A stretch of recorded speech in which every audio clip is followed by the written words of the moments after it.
Muy bien, vamos a orar, pedirle al Señor su gracia y vamos a seguir en nuestro estudio. Quien nos visita, creo que la mayoría son de casa o han estado aquí ya una vez, entonces nada más como para saber que estamos en una serie en el libro de Éxodo. Vamos casi que por un cuarto del capítulo 3. Vamos a orar y le pedimos al Señor que nos ilumine. Señor, te agradecemos esta mañana por tu gran bondad para con nosotros. Agradecemos enormemente, Señor, tu paciencia y tu bondad. Señor, cantamos dos grandes verdades, ambas relacionadas en cuanto a la salvación, ambas relacionadas en cuanto a la vida nueva que tenemos en Cristo, pero una es acerca de que las promesas que tú nos has hecho son sí en Cristo, son ciertas en Él para nosotros. Esas promesas de que somos tus hijos, esas promesas de que estarás con nosotros todos los días, esas promesas que consuelas nuestros corazones con tu verdad, esas promesas que cuidas de nosotros y nos provees, esa promesa de que tú eres de quien podemos nosotros recibir agua y alimento sin necesidad de andar comprando. Pero a la misma vez cantábamos una gran verdad de que lo que somos hoy es por un deseo tuyo y una obra tuya de la cual nosotros recibimos como un gran regalo. Cantábamos acerca de tu gracia que renovó nuestras vidas, las hizo nuevas. Fue tu gracia la que hizo que nuestra deuda fuera cancelada. Y es asombroso y maravilloso para nosotros ver que entregaste a tu Hijo por nuestra maldad. Y eso no se queda solo en un evento del pasado, se queda en una realidad diaria en nuestra vida, de la cual podemos ver con esperanza y seguridad en este momento. Y ahora, Señor, nos disponemos ya no solo a la comunión, ya no solo al canto, sino ahora que nos disponemos a, considero yo, y sé que mis hermanos también conmigo, a uno de los momentos más importantes para tu pueblo, y es cuando tu palabra se abre y tú hablas directamente a tu pueblo por medio de ella. Y la bendición que tenemos de poder estudiar un libro completo es que semana a semana ese libro se vuelve nuestra meditación, nuestra oración y nuestro estudio. Y aquí estamos, Señor, delante de ti, pidiendo que tu Espíritu Santo sea el que nos ilumine, nos abra el entendimiento del corazón y de la mente para comprender tus maravillas, ser transformados, crecer en confianza, en dependencia de tu gracia. Háblanos, Señor, por medio de tu palabra. En el nombre de Cristo Jesús. Amén. Y amén. Voy a pedirle que vaya conmigo al libro de Éxodo, capítulo 3.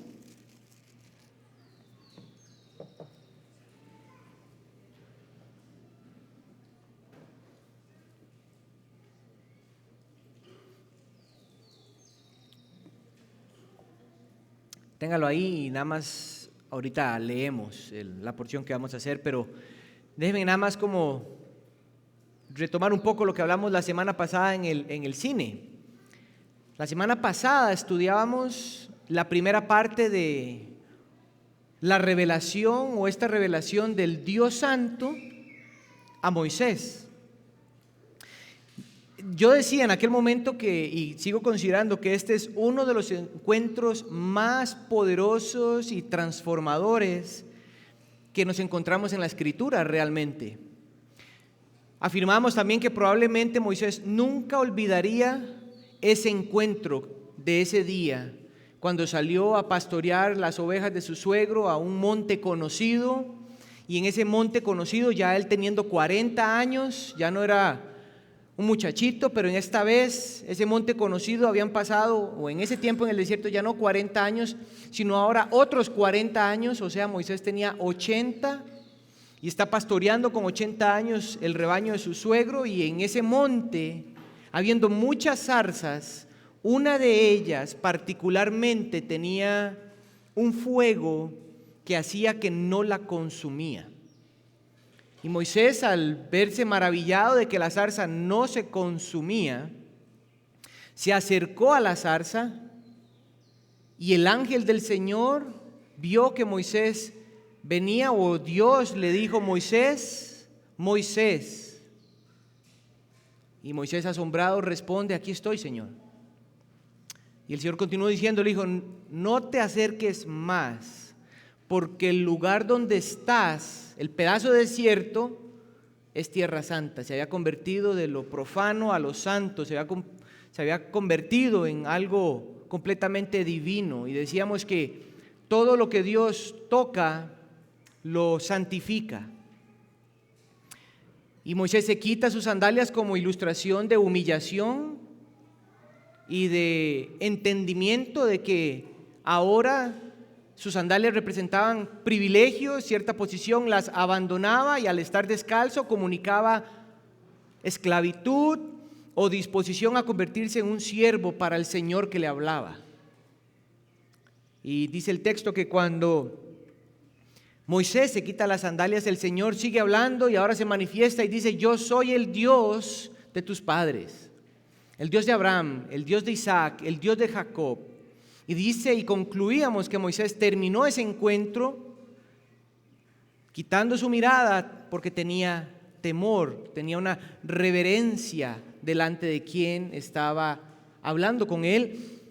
Y hoy estamos en esa segunda parte de este gran diálogo, pero el libro de Éxodo, iglesia, nos apunta a una verdad de que Dios liberó a su pueblo de la esclavitud por medio de Moisés, lo tomó en sus brazos, los pasó por el Mar Rojo, que cuando lleguemos ahí veremos la maravilla de esa obra. Los pasó por el Mar Rojo, ese fue el momento específico donde el pueblo por fin fue liberado. Y llegan al desierto, y ese desierto se convierte en el peregrinaje del pueblo en el monte Sinaí, donde Dios le dijo a Moisés en la zarza, o Moisés escribe: este es el monte de Dios, y en el versículo 12 del capítulo 3 que vamos a estudiar hoy, el Señor le dijo: la señal de que yo voy a estar contigo será que vas a terminar adorándome aquí con tu pueblo. Y el pueblo llega al monte Sinaí, y en el verso 19 el capítulo 19 de Éxodo se nos dice que el pueblo llevaba 3 meses caminando de Egipto al monte de Dios. Entonces podrás imaginarte cuando Moisés huyó de Egipto y llegó a la tierra de Madián. Fue tal vez alrededor de un poquito más de 3 meses. Por eso no fue que como que caminó simplemente y listo. Al tercer mes que el pueblo llega al monte Horeb o al monte Sinaí, Dios se dispone ahora a entregarle su ley. Entonces el pueblo en el desierto recibe la ley del Señor por medio de Moisés otra vez y comienza a vivir una vida espiritual que nunca habían vivido. Este pueblo nunca había experimentado, porque Dios era un Dios específicamente de una familia, un Dios de Abraham, un Dios de Isaac, un Dios de Jacob. Esos eran familias. Cuando Jacob llegó a Egipto eran como 70 personas. Dios construyó de la multiplicación que hizo del pueblo, lo convirtió en un pueblo. Y ahora este pueblo por primera vez iba a escuchar la voz de su Señor por medio de su ley santa que los iba a guiar a vivir la vida que nunca se habían imaginado que vivirían. Pero también Éxodo, que fuera, nos lleva en esa línea. Esa gente, ese pueblo no se quedó en un desierto. Ese pueblo fue llevado a una tierra prometida, que en nuestro texto que vamos a leer se describe como una tierra abundante, donde hay leche y miel. Todo esto que yo estoy diciendo, Dios sacando de la esclavitud, poniendo en un peregrinaje y llevando a una tierra prometida, esos 3 elementos están en el Nuevo Testamento como el peregrinaje o la vida del cristiano en Cristo Jesús. Cristo Jesús nos rescató de la esclavitud de nuestro pecado y ahorita nosotros estamos en ese desierto, en ese peregrinaje, en ese momento donde estamos aprendiendo a vivir con el Dios que nunca habíamos conocido, que tal vez habíamos escuchado, pero ahora no nos dio una ley, ahora nos da un pacto de gracia con palabras contenidas en su ley, que en vez de producir deseos de obrar para ganarse el derecho de estar delante de Dios, esas palabras nos comunican la obra que ya Dios mismo hizo, que nos permite estar delante de Él disfrutando de su presencia, sin la necesidad de sentirse obligado de hacer cosas para ser aceptado delante de Él. Pero ese peregrinaje en el Nuevo Testamento también culmina en una tierra prometida. También culmina en una tierra nueva, un cielo nuevo, donde ya no hay dolor, donde no hay angustia, donde no hay tribulación, donde ya no hay nada de la experiencia. Ese es nuestro peregrinaje. Y Éxodo tiene la intención para nosotros de enseñarnos eso. ¿Me están siguiendo? Con esta introducción vamos a leer Éxodo capítulo 3, versículos del 7 al 15. Está la segunda parte de este gran diálogo entre Dios y Moisés. Y lo que vamos a leer, yo puedo entender de los versos 7 al 15 en esta narración, esta idea que el Señor le está comunicando a Moisés. Esta es la idea que yo creo que el Señor le está comunicando a Moisés aquí. El Señor ha decidido liberar a su pueblo para llevarlo a una tierra mejor. Y Moisés sería su instrumento para esa tarea. Eso es lo que nosotros vamos a encontrar hoy. La decisión de Dios de decir: voy a liberar a mi pueblo, voy a llevarlo a una tierra mejor, pero tú, Moisés, vas a ser mi instrumento. Dice el verso 7 del capítulo 3. Y el Señor dijo, o sea, el diálogo continúa. El Señor dijo: ciertamente he visto la aflicción de mi pueblo que está en Egipto, y he escuchado su clamor a causa de sus capataces, pues estoy consciente de sus sufrimientos. Así que he descendido para liberarlos a mano de los egipcios y para sacarlos de aquella tierra a una tierra buena y espaciosa, a una tierra que emana leche y miel, al lugar de los cananeos, hititas, amorreos, fereceos, heveos y de los jebuseos. Y ahora el clamor de los israelitas ha llegado hasta mí, y además he visto la opresión con que los egipcios los oprimen.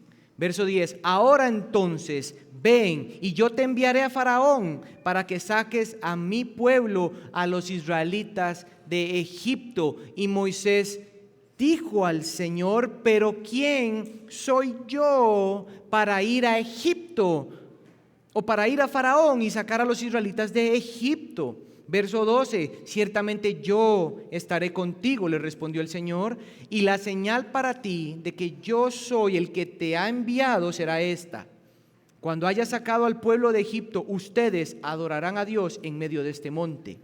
Verso 13: entonces Moisés le dijo al Señor otra vez: si voy a los israelitas y les digo, el Dios de sus padres me ha enviado a ustedes, tal vez ellos me pregunten, ¿cuál es su nombre? ¿Qué les responderé? Y dijo Dios a Moisés: yo soy el que soy. Así dirás a los israelitas: yo soy, me ha enviado a ustedes. Además, Dios le dijo a Moisés: así dirás a los israelitas: el Señor, el Dios de tus padres, el Dios de Abraham, el Dios de Isaac y el Dios de Jacob, me ha enviado a ustedes. Este es mi nombre para siempre, y con él se hará memoria de mí de generación en generación. Definitivamente podemos notar que el Señor ha decidido liberar a su pueblo aquí y llevarlo a una tierra mejor, y Moisés va a ser el instrumento que el Señor va a utilizar para esta tarea.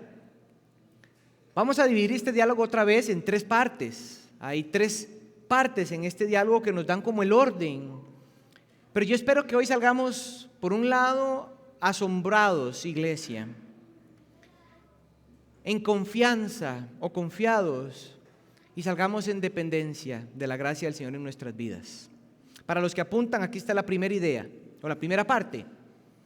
El Señor decide liberar a Israel y llevarlo a una tierra mejor. Esa es la primera parte del diálogo, versículos del 7 al 9, que acabamos de leer. Estos versos, como yo decía, son la continuación del diálogo que Dios inició con Moisés. El Señor continúa hablando y ahora quiere comunicarle a su siervo Moisés que ha llegado el tiempo. Ya Dios o Moisés en el capítulo 2 nos ha dejado como ideas de que Dios ya estaba listo. Cuando dice en el capítulo 2, versículo 24, que Dios oyó el gemido de los israelitas y se acordó de su pacto. O versículo 25 que dice que Dios los miró y tuvo compasión o los tuvo en cuenta. Ese momento también nos estaba dando cierta luz de que Dios ya había tomado la decisión de liberar a su pueblo. Pero ahora Dios vuelve a decirle a Moisés eso. Noten el verso 7. Hay varias palabras o expresiones de Dios importantes aquí. He visto la aflicción. He escuchado su clamor y estoy consciente de sus sufrimientos. Esas tres expresiones le comunican a Moisés la atención y la reacción de Dios ante el sufrimiento de su pueblo a manos de los egipcios. Dios ve, Dios escucha el clamor y Dios está consciente de los sufrimientos. Esto, iglesia, quiere decir que Dios siempre ha visto y ha sentido lo que su pueblo siente bajo la esclavitud.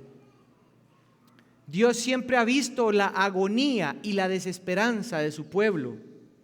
Dios escuchaba los gritos de dolor y las oraciones de ruego por liberación que tal vez no todos los israelitas hacían, probablemente algunos hacían, pero el punto es que Dios estaba ahí poniendo atención.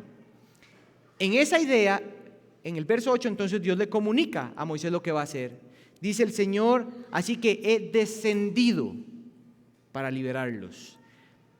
Esta es la expresión de la decisión de Dios. Esta expresión de he descendido puede entenderse como la determinación, puede entenderse como la reacción o la decisión del Señor de hacer algo a favor de su nombre, a favor de su pueblo, o esta expresión puede comunicarle a un siervo de Él que Él está junto a Él en ese momento. Esta expresión he descendido podemos encontrarla en varias partes, pero hay dos donde quiero que usted lo sepa. Puede apuntarlo, no vamos a leerlo, vamos a apuntarlo. El primero es Génesis 11, 5 y 7. Génesis 11 es en la Torre de Babel, después del diluvio. Los hombres, los seres humanos que hablaban un mismo idioma, comienzan a ponerse de acuerdo a hacer una torre para hacerse de un nombre, para ser ellos el centro. Y en esos versos Dios ve la maldad de los hombres y dice esta expresión: vamos, descendamos o bajemos y confundamos allí su lengua. Es lógico que en Génesis 11 Dios no bajó en ninguna forma. Esa es la expresión de Dios de comunicar su decisión, de su reacción, de hacer algo en Génesis 11 a favor de su gloria, y confunde a las personas. El segundo ejemplo que quiero que veamos es en Génesis 46, 6. Ese es cuando el Señor se le presenta a Jacob, ya Jacob grande, y el Señor le dice esto. Lo anima Canaán, la tierra de Canaán, que es la tierra prometida. Jacob estaba allí. El Señor anima a Jacob a descender a Egipto. Y el Señor le dice ahí, oye, como el Señor ahora manifiesta su presencia con un siervo suyo, le dice, yo descenderé contigo a Egipto. Es lógico que Dios no se apareció en una persona y bajó con Jacob. La idea es, yo estoy contigo en medio de eso, Jacob. Yo descenderé, pero noten lo que dice, yo descenderé contigo a Egipto. Y ciertamente, Jacob, yo te haré volver a la tierra de Canaán. Y José cerrará tus ojos. Esa idea es, al hijo que más amabas, que perdiste, él te va a dar muerte. Vas a morir en Egipto. Pero si notamos ambas expresiones el del descender del Señor nos está mostrando una reacción, una decisión del Señor. Eso es lo que está pasando en el verso 8. Dios ha decidido liberar al pueblo, pero iglesia, la libertad que Dios quiere darle a su pueblo, por un lado, yo sé que va a sonar redundante o lógico para usted, pero es que ya no sean esclavos. Ahora, usted y yo probablemente no sabemos lo que es ser esclavos como esta gente, pero dejar de ser esclavo, por un lado, significa no estar bajo el yugo o la autoridad de un régimen malvado y de personas malvadas. Es ya no estar bajo esa autoridad. Lo que implica esta libertad, por un lado, también en esa libertad es que ellos puedan decidir sobre sus vidas, que ellos puedan verse a sí mismos como seres humanos, no como animales u objetos, y entender que tienen valor. Yo sé que esto puede sonar lejano para nosotros, pero es que lo decía al inicio en el capítulo 1 cuando lo estudiamos, es que cuando te metes en la mente o logras que un ser humano entienda en su mente o se confunda de que no tiene valor, que es un objeto, un animal y que sirve para hacer lo que yo digo, ya lo esclavizaste, ya el cerebro se confunde y pierde todo valor. El Señor quiere que su pueblo sea liberado entonces, pero no simplemente para que ahora pasen de un mal dueño, un yugo malvado, a simplemente hagan lo que quieran y vivan como quieran. Dios les está sacando de la libertad, sacarlos de la esclavitud a la libertad, pero en esta libertad, vamos a ver en Éxodo, que no es una libertad para hacer lo que quieren. Es una libertad para ahora someterse a esclavitud a un mejor Señor, a un mejor amo, que no hay como el Señor. ¿Por qué? Porque el pueblo habría visto las maravillas del Señor y los juicios del Señor sobre Faraón o sobre Egipto. Dios quería que esta gente pudiera comprender lo que es verse a sí mismo con valor. Es que, iglesia, si usted se pone a pensar, pasas de la esclavitud a tener nombre, a ya no verte como un objeto, verte como una persona con valor. Eso es verdaderamente vida. Bueno, de la misma manera, iglesia, el Señor nos ha visto en nuestra esclavitud del pecado. De la misma manera, Él nos ha visto en la aflicción por el pecado en nuestras vidas. El Señor ha escuchado nuestro clamor de libertad de esa vida pecaminosa. Él es consciente de los sufrimientos a manos de nuestra pecaminosidad.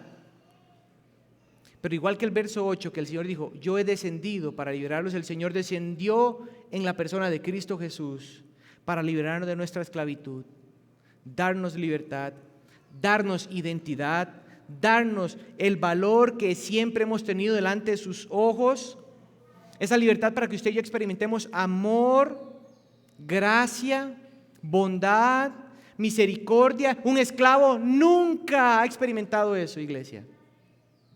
Un esclavo no sabe lo que es la bondad, no sabe lo que es la paciencia, no sabe lo que es el amor. Y uno pasa simplemente de ser esclavo a ser libre y ya como que comienzas a creerte todo. Tienes que ser enseñado, tienes que ser moldeado. Toma tiempo de la esclavitud a la libertad en el Señor para entender lo que el Señor ha hecho, y Él pacientemente lo ha hecho con su pueblo siglo tras siglo, siglo tras siglo. Y algún día esa enseñanza se culminará hasta cuando su pueblo esté delante de Él y ya no tenga que necesitar más instruirlos. Ya esa instrucción será completa y todos entenderemos lo que nunca hemos entendido, todos disfrutaremos lo que queremos disfrutar completamente, pero mientras tanto el Señor quería que su pueblo experimentara su libertad junto a Él y para Él. ¿Tiene sentido? ¿Me van siguiendo un poquito el verso 8 de la decisión del Señor? Pero esa decisión en el verso 8 tiene una segunda parte, porque la lógica del Señor no es sacarlos de de Egipto, meterlos al desierto y abandonarlos ahí. La segunda parte del verso 8 nos dice una promesa que el Señor hizo. Verso 8, segunda parte del verso 8. Y para sacarlos de aquella tierra de Gosén, de Egipto. a una tierra buena y espaciosa, que emana leche y miel. Aquí esta es la descripción de una promesa. Dios le prometió a Abraham en Génesis capítulo 13, en Génesis capítulo 15, en Génesis capítulo 18, que además Dios repitió esa promesa a los hijos de Abraham, a Isaac y a Jacob. La promesa era esta. Bueno, nada más voy a leer una. En Génesis 13, un capítulo después de que Dios llamó a Abraham, y Dios le dice: alza ahora los ojos, Abraham, y mira desde el lugar donde estás hacia el norte, hacia el sur, hacia el oriente y hacia el occidente, pues toda la tierra que ves te la daré a ti y a tu descendencia para siempre.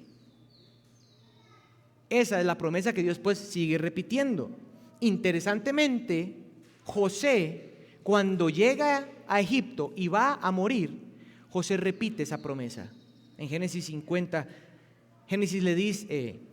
José le dice a sus hermanos: yo voy a morir, pero Dios ciertamente cuidará de ustedes y los hará, oigan esto, subir de esta tierra a la tierra que Él prometió. Él los hará subir a la tierra que Él prometió a Abraham, a Jacob y a Isaac. Esta tierra en el verso 8 es descrita como buena, espaciosa, tierra que emana leche y miel. Es la descripción que se da. Es básicamente una tierra productiva, una tierra donde esta gente iba a ser libre, disfrutar de las bendiciones y la presencia del Señor en medio de ellos. Es una tierra donde Israel diría: por fin, tocamos y da fruto. Ya no hay peligro porque ya no hay malvados alrededor de nosotros. Ya no tenemos que lidiar con preocupaciones porque el Señor está en medio de nosotros. Eso es la ilustración del cielo. Cuando en el cielo los frutos simplemente salen de la tierra, donde el dolor ya no hay. Si te majas con un clavo ya no sientes dolor, porque ya no te vas a majar con un clavo, porque vas a saber manejar un martillo. En el cielo es el cumplimiento perfecto de lo que el Edén simplemente iba a ilustrar. El Edén nunca fue el plan del Señor, fue el inicio de algo del Señor. El cumplimiento es la nueva tierra, esta tierra que Israel vería externamente o terrenalmente. Así que esta decisión del Señor de liberar a su pueblo y llevarlo a una tierra prometida. El verso 9 es una reiteración de la conciencia del Señor del sufrimiento de su pueblo. Verso 9. Ahora el clamor de los israelitas ha llegado hasta mí y he visto la opresión con que los egipcios los oprimen. Esto es una repetición que Dios hace a Moisés, para que Moisés quede claro que Dios está consciente de su decisión y de liberar a su pueblo y llevarlo a una tierra mejor. Esa es la primera parte. Ahora, aquí es donde el diálogo comienza a ponerse más maravilloso.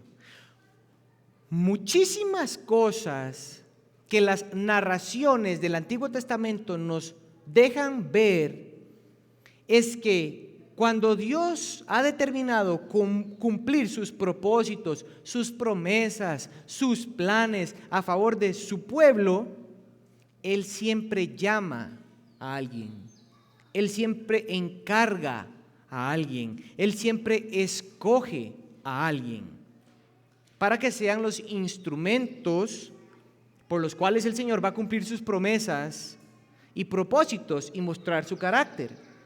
Por ejemplo, cuando este pueblo de Israel llega a la tierra de Canaán, a la tierra prometida, Moisés no va a entrar porque desobedeció la santidad del Señor, y Dios no negocia su santidad aún con el hombre como Moisés. Que no ha habido otro hombre como Moisés, Dios no lo dejó entrar. Dios levantó a Josué. Entonces Dios iba a mostrar el cumplimiento de sus promesas quitando a todas las naciones de Canaán.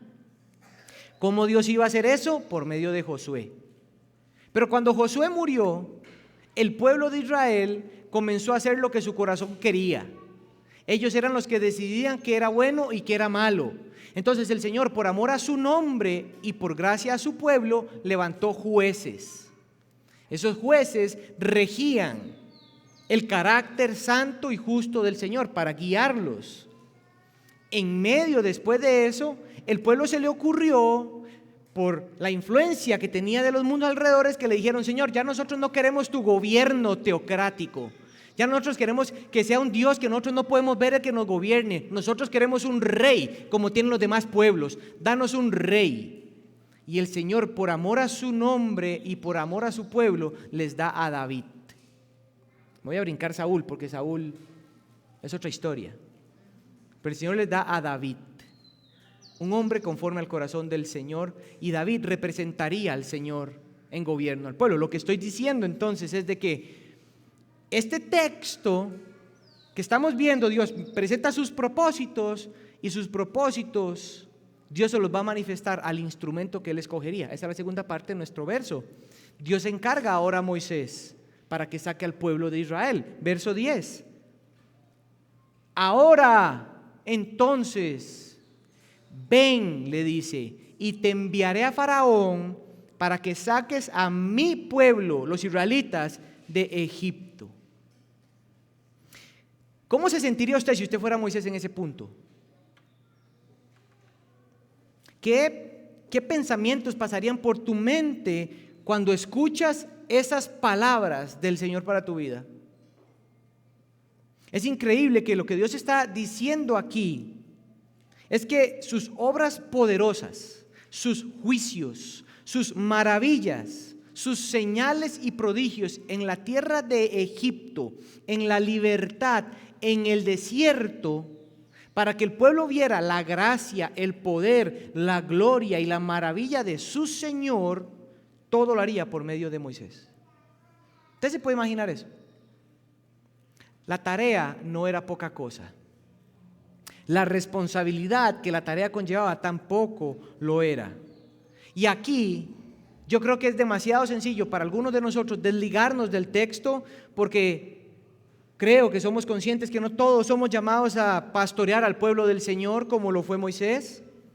Tal vez no todos son llamados a ser misioneros, o no todos somos llamados a poner en categorías experiencias que podemos relacionar como la de Moisés. Bueno, el Señor no me llamó a pastorear, no me llamó a ser misionero, no me llamó a servir en la iglesia, entonces me salvé, porque el verso 10 no tiene que ver nada conmigo. Pero aquí hay algo que podemos aplicar como un principio de vida en el Evangelio. Iglesia, cada uno de los hijos del Señor vive para la gloria de su Señor. Y toda vida o toda su vida está centrada en vivir el Evangelio. Con esto entonces, si la vida del creyente es para vivirla para el Señor, centrada en la obra de Cristo, significa que el Señor nos ha dado obras, tareas, nos ha puesto en lugares, en relaciones, donde ahí Él va a manifestar su gloria y su poder. Y Él escogió que sea usted, no otro. Piensa en el matrimonio. Los esposos y las esposas tienen obras, tienen tareas, tienen deberes que Dios preparó para ellos, para que anden en eso. Y mientras ellos andan en eso, practicando los principios, el Señor va a mostrar su gracia, su gloria, su poder. Es lo mismo que la crianza de los hijos. Es lo mismo que tener amistades. Dios te colocó en ciertas amistades y en esas amistades Él te enseña cómo relacionarte con ellas para Él mostrar su gloria, su gracia y su poder. Pero ¿qué tal en el trabajo donde ejerces tus dones, tus habilidades, donde tu carácter es formado? Ahí el Señor preparó tu vida para que reflejes su gracia, vivas su evangelio y su gloria y su poder se manifiesten. Entonces, cuando leemos el texto podemos pegarlo a nuestra vida. Y no es únicamente cosas por hacer las que Moisés está encargado. Al primer punto el Señor le dice: mi obra y mi propósito para ti, Moisés, es que liberes a mi pueblo. Bueno, de la misma manera, esposos o esposas, es el propósito de Dios por el cual yo les regalé un matrimonio, es para que vivan para mi gloria y muestren su carácter como esposo y su carácter como mujer, independientemente del matrimonio entre un hombre y una mujer biológico, ¿verdad? Los otros quedan completamente desechados. Eso no es un matrimonio. Pero es lo mismo cuando el Señor da hijos.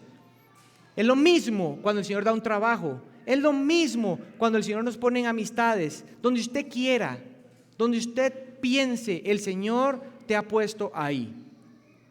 Principalmente en este punto es para que sepas de parte de quién estás llamado a vivir. Moisés tenía que escuchar que ahora su vida tenía un solo propósito. Y fueron 40 años los que Moisés vivió para este Señor en el desierto. Ahora, Moisés sabía lo que implicaba ir a Egipto. Moisés sabía lo que esto implicaba. Moisés tenía que prepararse para estar delante del hombre más grande de la nación, que por cierto no tenía autoridad porque era la autoridad máxima, y para sumarle un poquito, el faraón, por su cultura, creía que él mismo era una deidad. Entonces, si usted nota, y lo que quiero que noten, que vamos a ver de aquí para adelante, es que estamos viendo un encuentro entre Dios y faraón, y el instrumento sería Moisés. Moisés sería el que habla delante de faraón la verdad del Señor, la instrucción del Señor, los decretos del Señor. Pero faraón nunca vio a Dios, a quien viera Moisés. Nunca escuchó a Dios, a quien escuchó era Moisés. Nunca le pidió a Dios, le pidió a Moisés que pidiera a Dios. Dios contra faraón, y el que está en el medio es Moisés. Nosotros, iglesia, es exactamente lo mismo. Nosotros somos la iglesia del Dios vivo, columna y baluarte de la verdad. Somos los representantes del Dios Todopoderoso. Y si usted no lo cree, yo quiero que usted lo entienda, pero tenemos el encargo de presentarnos o levantarnos contra toda filosofía, pensamiento o deseo en este mundo que quiera esclavizar al pueblo de Dios, o que quiera engañar a las personas con mentiras que parecen verdades de Dios. Esto lo hacemos en nuestros hogares, en la relación de los matrimonios, cuando nos oponemos a las corrientes mundanas que distorsionen el matrimonio entre un hombre y una mujer biológico. Esto lo hacemos cuando criamos a nuestros hijos en medio de un mundo lleno de egoísmo y autosuficiencia. Esto lo hacemos en nuestros trabajos, cuando no practicamos esa cultura laboral que busca la mentira, la vagancia, el nunca estar satisfecho porque quieren poner su satisfacción en el trabajo, en el valor al dinero, en esa cultura que dice ponte en el liderazgo para que puedas abusar de la gente y además hacerte de un nombre. Estamos llamados a oponernos en todo momento, iglesia. Nosotros estamos delante de cualquier cosa que parezca un faraón y hablar en el nombre del Señor. ¿Cuáles habrían sido tus reacciones o tus preguntas si hubieras estado en los pies de Moisés, escuchando lo que ahora sería tu nueva vida? ¿De qué manera se conecta este diálogo de Dios y con Moisés a tu vida hoy? Entonces hemos hablado de la decisión de Dios de liberar a su pueblo y llevar a una tierra mejor. Acabamos de ver a Dios llamando a Moisés para que saque a su pueblo. Y esta es la tercera parte y última. El Señor responde, el Señor responde a Moisés las preguntas acerca del encargo que está recibiendo. Los versículos del 11 al 15 nos dan dos preguntas, son tres preguntas, pero vamos a ver dos. Mencionamos que el encargo que el Señor le está dando a Moisés es monumental, iglesia. Es monumental. Creo que para nosotros escuchar que Dios va a liberar a su pueblo, que Dios está atento al clamor de su pueblo, de que Dios está amando a su pueblo, sirviendo a su pueblo, de que Dios está atento cuando nosotros clamamos y que Él viene a nuestro rescate y nos ayuda, creo que eso es lindísimo y es maravilloso.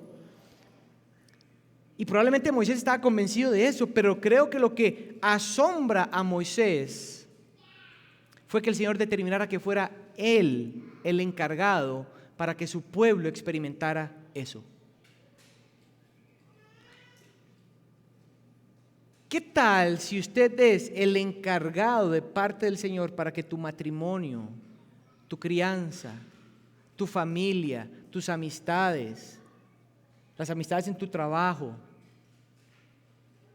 cuando estés más joven, cuando llegue el tiempo de la jubilación, que Dios te haya puesto ahí para que gente alrededor tuya pueda experimentar la gracia del Señor en tu vida? En algún punto decíamos que Moisés podía tener una cierta idea de que Dios iba a liberar a Israel por medio de él, pero yo no lo veo tan convencido ahora, a cuando se levantó y salió ese día y vio a un egipcio hiriendo a un hermano suyo y lo mató porque él creía que Dios iba a actuar por medio de él. Yo ahora ya no veo a Moisés tan convencido de que ese plan de liberar al Señor por medio de Israel es como que tenga mucho sentido para mí, porque no tiene la forma que yo me imaginé. Claro, el propósito de mi vida, tal vez yo quería que fuera así, porque parecía que fuera así, Señor, pero resulta ser que usted lo cambió todo. Pues que nunca lo cambió, ese fue el plan desde el inicio. Y Moisés hace lo que usted y yo haríamos. Por un lado, definitivamente son preguntas humanas que reflejan hasta cierto punto incredulidad, eso es cierto, pero son preguntas completamente válidas. Moisés hace 3 preguntas. ¿Quién soy yo? ¿Quién eres tú? ¿Y qué hago si no me creen? Son las 3 preguntas que Moisés hace. Entonces dice el verso 11, pero Moisés dijo al Señor, ¿quién soy yo? ¿Quién soy yo para ir a Faraón y liberar a tu pueblo de Egipto? Estos versos son preguntas que nosotros, los hijos del Señor, o nos hacemos, nos hemos hecho o deberíamos de comenzar a hacernos. Pero cuando las hacemos, quien debe de responder es el Señor. ¿Quién soy yo para ir a Faraón y sacar a Israel de ahí? Por un lado nos habla de la percepción que Moisés tiene de sí mismo. Y en segundo lugar, es una pregunta honesta ante la inmensidad de la tarea. Moisés escucha la tarea y lo primero que hace, ve la tarea, es obviamente que sabe lo que implica esa tarea y automáticamente dice, ¿quién soy yo? ¿Quién soy yo para hacer esa inmensidad de tarea? Creo que Moisés automáticamente se está descartando para la tarea.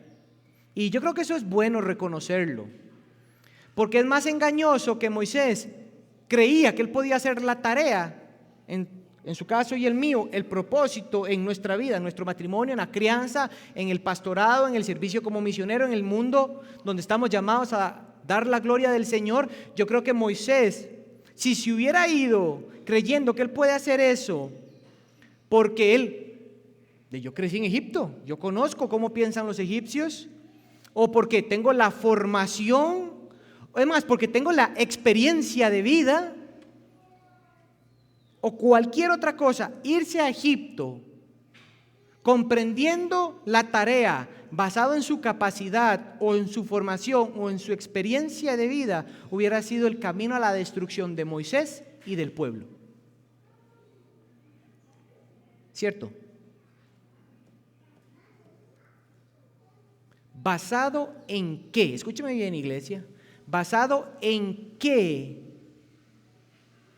llevamos adelante las obras o las cosas que el Señor nos permite tener y realizar? ¿Basado en qué nutres tu matrimonio? ¿Basado en qué persigues tu vida en el Señor? ¿Basado en qué trabajas? ¿Basado en qué sostienes tu vida? La pregunta, si no, podemos hacerla de esta forma. Esposos, podrían hacerse esta pregunta: ¿quién soy yo para ser un esposo como Cristo? Las esposas: ¿quién soy yo para ser ayuda idónea? ¿Quién soy yo para criar hijos en el temor del Señor? ¿Quién soy yo para ejercer ese trabajo que me has dado? ¿Quién soy yo para ir de misionero? ¿Quién soy yo para pastorear a tu pueblo? ¿Quién soy yo? ¿Quién soy yo? ¿Quién soy yo, Señor? Esa pregunta de Moisés debería de humillarnos, de llevarnos al sometimiento, a la dependencia de la gracia del Señor, iglesia, porque nos hace reconocer que somos limitados e incapaces de hacer, de desear, de pensar todo lo que el Señor ha dispuesto para nosotros. Necesitamos que el Señor responda, y el Señor responde, verso 12. Oigan lo que el Señor le dice a Moisés: ¿quién soy yo para ir a Faraón? El Señor le dice, verso 12: ciertamente yo estaré contigo. ¿Esa es una respuesta? Yo considero que sí. Es más, esa es la respuesta. Dios le está diciendo a Moisés que la tarea, que su vida en servicio completo, todo lo que él es, que todo lo que él haga, todo lo que él piense, está ligado, centrado y unido a Dios. El punto que Moisés necesita entender es que no debe de poner sus ojos en lo que va a hacer, sino quién está con él en lo que hace. Yo estaré contigo es la respuesta a la pregunta de identidad de Moisés. Moisés no necesita tener una mayor autoestima, iglesia, para hacer su labor. Usted y yo no necesitamos más autoestima para el matrimonio, para este tiempo de soltería, para el tiempo en el trabajo, para el tiempo en la vejez, para enfrentar lo que sea, para hacer lo que sea. Usted no necesita más autoestima, porque la Biblia dice que usted y yo tenemos una autoestima tan alto que nos creemos Dios. Moisés no necesita eso. Moisés no necesita sacar todos sus títulos de formación para sentir confianza y seguridad para realizar tu tarea. Por supuesto, yo sé lo que eso es. Yo no estudié para eso. Ni mucho menos sacar la experiencia de vida como lo que lo habilitara para la tarea. Dios le está diciendo a Moisés que es Dios el que hace la diferencia en la vida de Moisés. Moisés necesitaba más confianza en la presencia del Señor que la confianza en su capacidad, logros, formación o experiencia. Es como este diálogo. Moisés pregunta: ¿quién soy yo, Señor? El Señor le dice: yo estaré contigo, Moisés. Moisés dice: ¿qué así? Dice: Señor, pero es que no entiendo, ¿a qué te refieres? El Señor le dice: Moisés, puedes caminar conmigo toda tu vida. Moisés, puedes basar tu identidad en lo que conoces de mí. Moisés, tú puedes encontrar tu confianza y tu valor sabiendo que yo estoy contigo y para ti. Moisés, puedes confiar que yo estoy contigo en tus logros y en tus fracasos.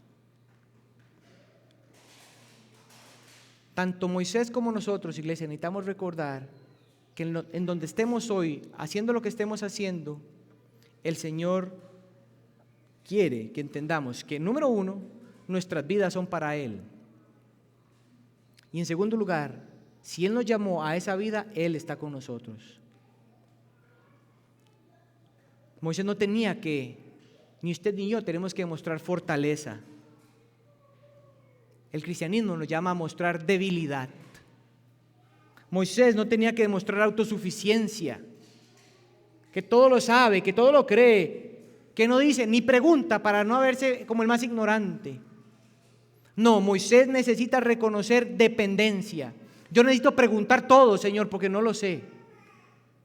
Moisés no debía de creer que lo que haga iba a producir él la obra. Moisés tenía que entender que era llamado a ser fiel, aun cuando no hubiera nada de fruto, a ser fiel.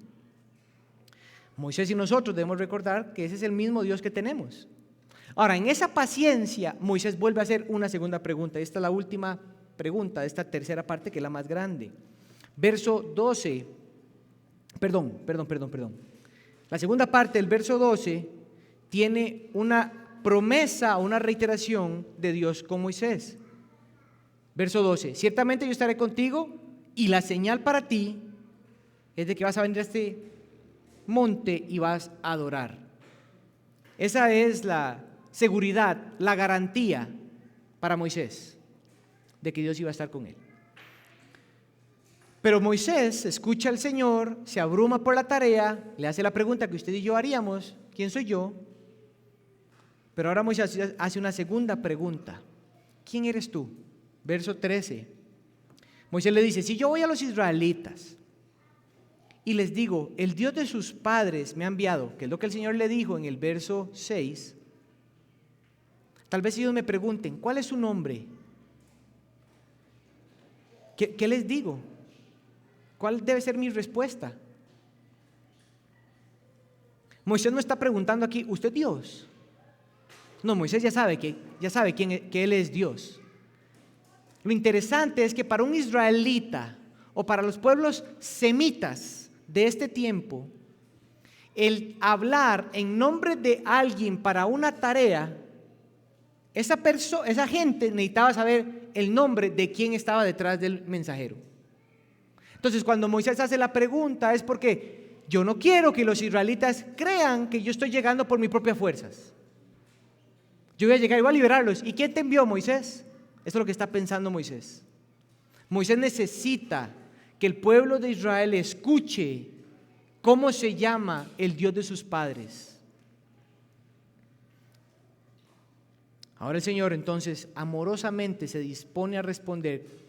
Uno de los textos que usted y yo podríamos pasar horas estudiando, dice el Señor a Moisés, verso 14, yo soy el que soy.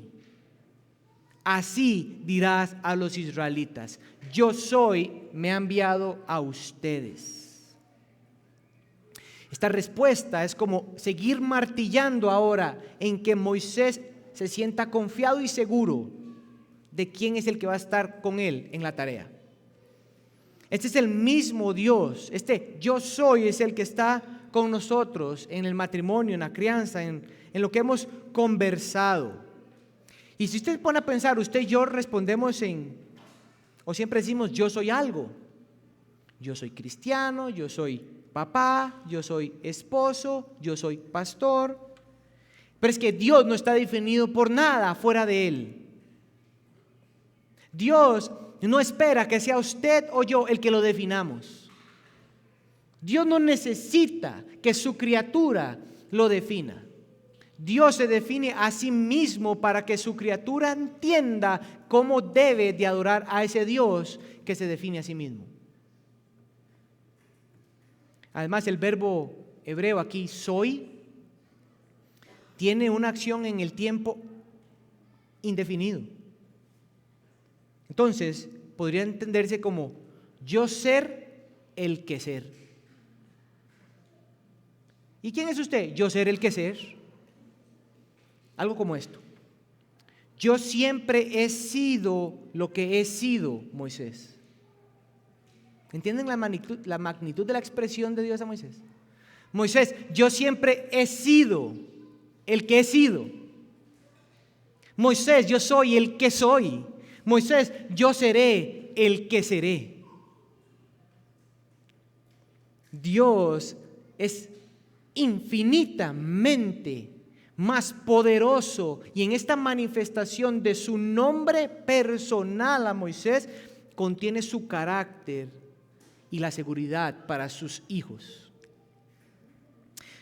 Dios le responde a Moisés a partir de su grandeza incomparable, de su carácter inigualable, de su naturaleza divina. Nadie puede detenerlo, nadie puede compararlo, nadie puede definirlo.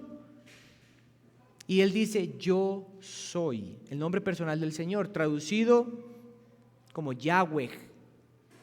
Jehová es una segunda traducción, pero tal vez no es la mejor traducción. Los judíos, ellos cuando escucharon esto, tiempo después, evitaban decir el nombre del Señor. Yo sé que usted sabe esto, por miedo de utilizarlo de forma blasfema. Hay un ejercicio interesante para nosotros. A veces nosotros usamos el nombre de nuestro Señor como cualquier cosa. Bueno, los judíos tenían tanta reverencia que nadie pronunciaba el nombre del Señor. Entonces reemplazaron por Señor o Adonai. La Biblia hebrea, escrita solo por consonantes, imposibilitaba para aquellos que querían aprender cómo pronunciar el nombre, pronunciarlo. Entonces los judíos tomaron las consonantes, el nombre de Adonai, y tomaron las vocales y las pegaron para producir una pronunciación en aquellos que querían entender cómo pronunciar el nombre. Y el nombre es Yahweh, como la canción que nosotros cantamos el domingo pasado. Pero en nuestro tiempo la mejor traducción es el Señor. Una pausa ahí nada más, una nota teológica que amerita cuando estamos estudiando este texto. Pero este yo soy fue el nombre que Jesús tomó para sí mismo, para manifestarse en su ministerio a su pueblo, para que mostrara su grandeza y su divinidad. Jesús dijo: yo soy el pan de vida. Hace alusión al maná y a la vida que el pueblo de Israel tuvo en el desierto. Y el pueblo de Israel decía: yo soy, sabían quién era. Y cuando Cristo decía: yo soy, Él estaba diciendo: ese mismo Dios soy yo. Él dijo: yo soy la puerta, yo soy el buen pastor, yo soy la luz del mundo, yo soy la resurrección y la vida, yo soy el camino y la vida, y yo soy la vid. Este yo soy de Moisés y el Señor tomaría forma de hombre y se llamaría por nombre Cristo y utilizaría el yo soy para que su pueblo entienda que siempre ha sido el mismo Dios. El punto es que Dios revela su nombre personal para Moisés y llega al verso 15 y Dios vuelve a reiterar su nombre y le dice en el verso 15 a Moisés: dile a los israelitas, ven ahí que dice el Señor, ahí es yo soy el Dios. El yo soy como nombre, ¿verdad? Yo soy el Dios de sus padres, Abraham, Isaac, Jacob, me ha enviado a ustedes. Dios lo que quiere que le comunique Moisés al pueblo es: el Señor que me ha enviado, el yo soy, es el mismo Dios que Abraham adoró, que Isaac adoró y que Abraham adoró, Jacob adoró. Y ese Dios ahora nos es mostrado por su nombre y merece y será adorado por su nombre en todas las generaciones venideras.